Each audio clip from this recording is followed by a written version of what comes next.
So last night, I get an email from a friend who says, "Did you watch the Don Lemon show on CNN last night?" I'd rather stick needles in my eyeballs. No, I didn't watch the Don Lemon show. The only time I watch the Don Lemon show is when I know that Dennis Prager is going to be on. And it turns out Dennis Prager was on. Okay. And the issue was this hysteria over Donald Trump. And eventually the discussion was whether or not Donald Trump's presidency has unleashed anti-Semitism and racism in America. Wow. And, of course, Prager thought it was nonsense. It is. But then a very interesting thing happened. Prager invoked the name of the great Eldersky and said, well, Larry Elder happened to be black, and the only reason I'm mentioning that is because it's relevant for the conversation, and he doesn't believe that Donald Trump has unleashed racism and anti-Semitism, and then I got called a few names by Mr. Lemon. We have plenty of Trump supporters on the air all the time. You're one of them, and you're on the air now.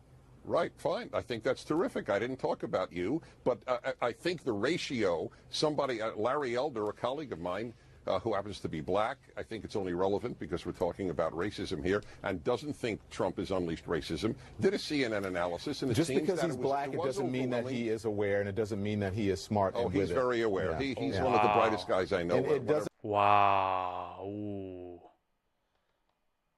Oh, that's a low hit, though. Ooh. It doesn't also mean that he is not co-opted by certain things and that he doesn't reap the benefits of us having a...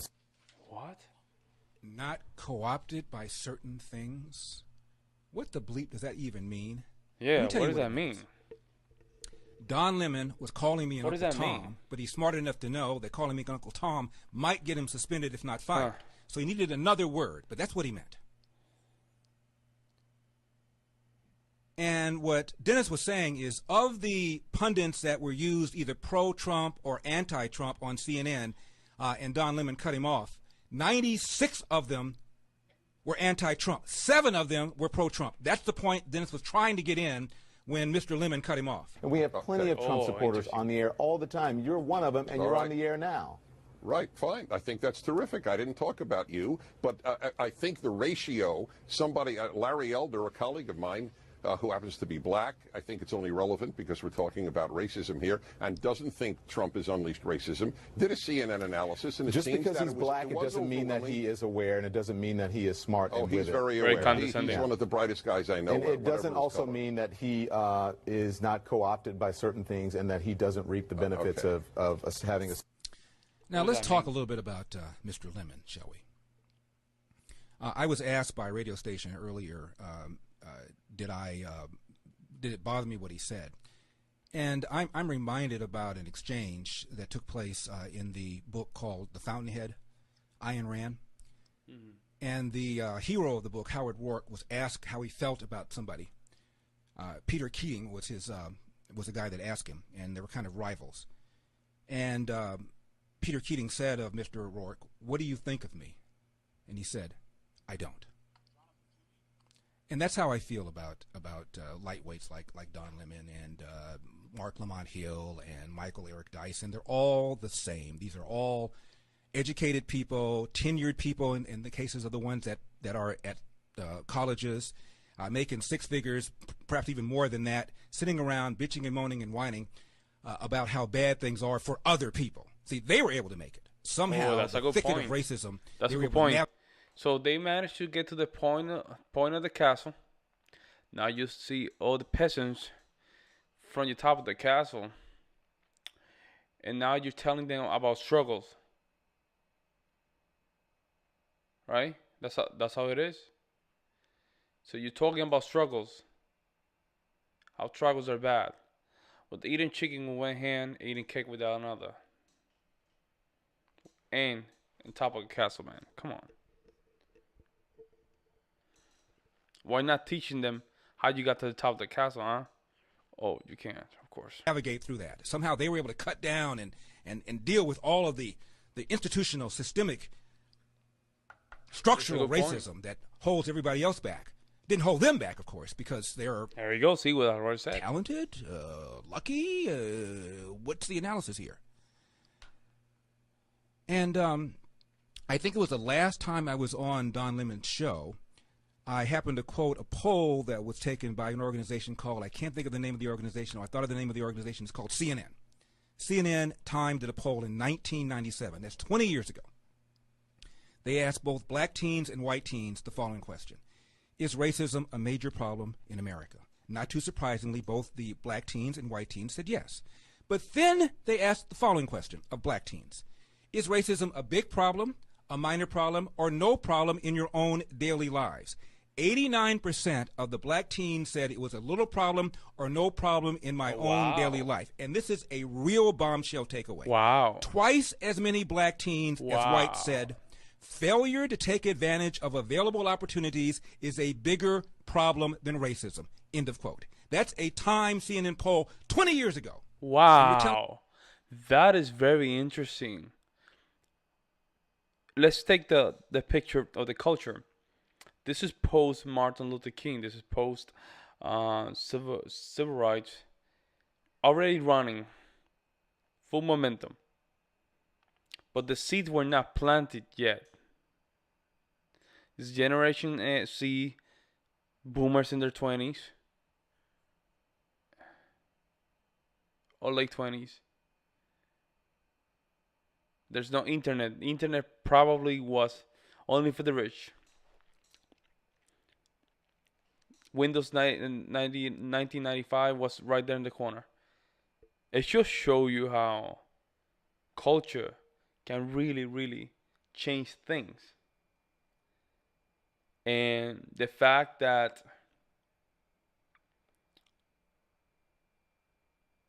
let's say another 20 years or 30 years, let's say this is almost right, almost 90, 92, yes, almost 30 years, we go to the other side of the pendulum. Telling me now racism is greater now than it was 20 years ago after the election and re-election of a black president? See, that's a good point. You see, victocrats like Don Lemon think that they're advancing the cause when in fact they're hurting the cause. They are enabling people like my friend Muhammad, not his real name. I grew up with Paul, knowing him since the second grade. Great athlete. He was a starting point guard for the high school basketball team. He was the best pitcher for the baseball team. He picked up a tennis racket, fooled around with it for 2 weeks, tried out, and made the tennis team. He was the quarterback of the football team. He was the greatest prep athlete I have ever seen. We were very good friends. I graduate from high school. I go to college. I come back, and my friend has changed his name from Paul to Muhammad. He's thrown away all his trophies, thrown away all of his stuff, and now he's going to be a warrior for the cause. You see, here's what happened. When Muhammad would be late for practice, as he was all the time, he never got benched. One time he was really late, and as the coach was finally berating him in front of the other players, Muhammad slowly took off his jersey, threw it in the coach's face, and the coach started him the next game. However, when the coaches came, Notre Dame, UCLA, Marquette, all the big ones came, Duke, to scout him, the coach had to be honest because the coach's reputation's on the line. And he told all these schools he is a coach killer. He's the kind of guy who will disrupt the atmosphere, and you will not win with this guy, even though he's a great player. Bye-bye Notre Dame. Bye-bye UCLA. Bye-bye USC. He ended up going to a very small, non-basketball-oriented college, and he was pissed. So he sat around, smoking dope, going to practice late, and I never got it straight whether he quit the team or whether the coach kicked him completely off. gone. But believe me, he is sitting in his home right now where we grew up, still bitching and moaning and whining about the white man. Now, when I came back from college, I went to visit him, and he's doing all this stuff with me, and I said, ho, ho, ho, ho, ho, ho, whoa, whoa, whoa. You're talking to somebody who's known you since the second grade. Whatever the white man did to you, he did to me. We had the same teachers, same classes, same schools. How come I'm successful and you're not? That's basically the equality of opportunities, but not equal outcomes, right? They have the equal opportunity, but the outcome was totally different. And that's life, and that's okay. That has to be like that. But in this case, it just happened to be like that. You may tell these people up in your neighborhood while you're sitting around and whining to them, and they're listening to you. That might work for them, but not for me. I've known your butt since the second grade. Anything that happened to you happened to me, and therefore it's on you. You made choices. You showed up late. You had an attitude. And it turns out that my friend Mohammed was the first boy I knew who did not live with both his mother and father. Oh, his there father we go. And his mother got divorced when he was very young. There we he go. had a bad relationship with his dad. That's not what we And discussed. It goes to show There you go. one more time about the foundation that's necessary in order for somebody to succeed. He didn't have that kind of foundation, but he was still angry. He still made bad choices, and he ended up where he's at. But instead of accepting responsibility, blaming the white man, and people like Don Lemon and Mark Lamont Hill and Michael Eric Dyson and Eric Holder, all this cabal of whiners are enabling people like my friend to cop out and blame other people. It's disgusting. It's pathetic. And I'm sick of it. I'm Larry Elder. Call in.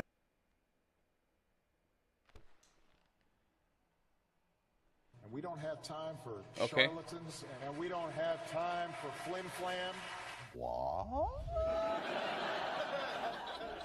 The following has been rated PC for politically correct. Pay attention, you just may learn something. It's the Sage, Larry Oh, okay. Elder. Radio You know what gets me It's a radio about some intro. of these guys? I was on a Chicago radio station this morning, and somebody called in from Naperville, Illinois, and referred to me as a house Negro. And on and on and on. Wow. Finally, when he came up for air, I said, "May I ask you why I'm a house Negro?" And he goes, "Well, that's because you are saying things a white man, blah, blah, blah, blah, blah." And I said, if I were a white racist, I would have to pay people like you to denounce people like me. I'd have to encourage people like you to denounce people like me. And you do it for free. If Elder is right, and the welfare state has destroyed the black family, has created a situation where now 73% of black kids are born outside of wedlock. Mm-hmm. Yeah, And damn. along comes somebody like Elder and says, hey, there's a connection between that and the welfare state. We need to rethink the welfare state. I would want somebody like you to shut him up. I'd have to pay somebody like you to shut him up. If Elder is right, that minimum wage laws have destroyed opportunities for unskilled young black people, and it's true that at one time a black teenager was more likely to have a job than a white teenager, and along comes Elder and says, let's get rid of minimum wage, I would want somebody like you to call him up and call him an Uncle Tom and call him a coon. If Elder is right, that these inner city schools... Let me just stop because there's a lot there. I understand where Elder's coming from. It's gonna be hard to just take them out of the welfare state, man. It's gonna be hard because it's a nice, juicy coconut ice cream with that cake. That's very creamy kind of feel. It's gonna be very hard unless you're willing to take the consequences after that, which I think in the long run, in the short run, it's gonna hurt. In the long run, it's gonna be good. Now, people need to want it to make it possible. Otherwise, it's just wasting people's energy.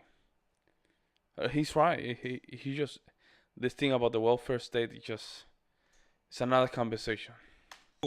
have the worst Let me know if I'm teachers wrong or because of right something called in the comments the below. I'm turkey gonna really trot appreciate or the it. dance of the lemon, so that the worst teachers, Whatever you guys when parents want to say. complain, they send them to another district where parents don't complain, and as a result, you have some of the worst teachers working in areas where the best teachers are needed. And somebody like Elder comes along and says, parents need vouchers so that their kids can get into a school that's safer and where the teachers are better and where the parents care more about education. And along comes Elder, and Elder says, I support this. I would want somebody like you to call him up, denounce him, call him an Uncle Tom, discourage him from having any kind of credibility so that other people don't rethink their allegiance to the Democratic Party that are in bed with the teachers union that don't want vouchers. I would want somebody like you to call him. So please, you are doing the bidding of white racists in America, and I'm a coon, I'm an Uncle Tom. It's absurd. So when I get calls from people like this, notice they never say I'm factually wrong. You and Thomas Sowell are factually wrong when you talked about the labor force That's a good participation point. rate. They don't say that. Very good point. It's always attacking their personal being or their, it's like a personal personalist attack. Right now my English is not working well. You and Thomas Sowell are factually wrong when you talk about the census shows that between 1890 and 1940 or so, black couples were slightly more likely to be married than white couples. As a result, black kids were slightly more likely to be brought into the world with nuclear intact families than whites in those days. They don't say I'm factually wrong. Call me a bunch of names. And this is why Damn. there's no self-criticism and So it's self-evaluation another and American self-reflection icon, within the man. black community to the degree that there We should need be. these people like this. Because anybody that suggests maybe a different way, a different approach, different assumptions, is shouted down, called all sorts of names. It's juvenile. It's preschool.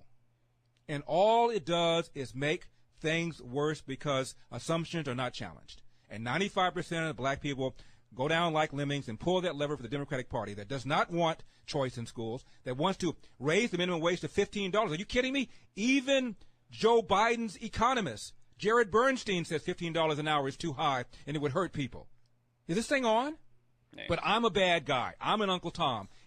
Let me ask you, do you think raising the minimum wage is good or is bad? Let me know in the comments section below. It's juvenile. I have my own and opinions. It's but I would like to counterproductive and see what you guys makes think. things worse.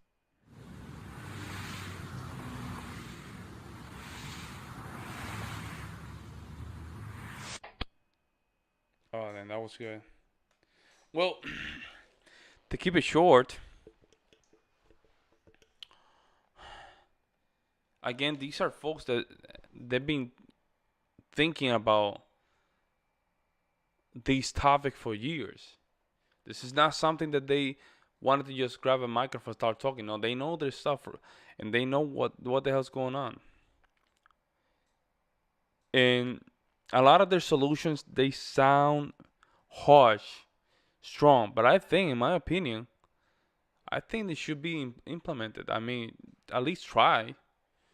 We already tried the other one. Okay, the other one was too much, and being too much is just destroy a lot of families.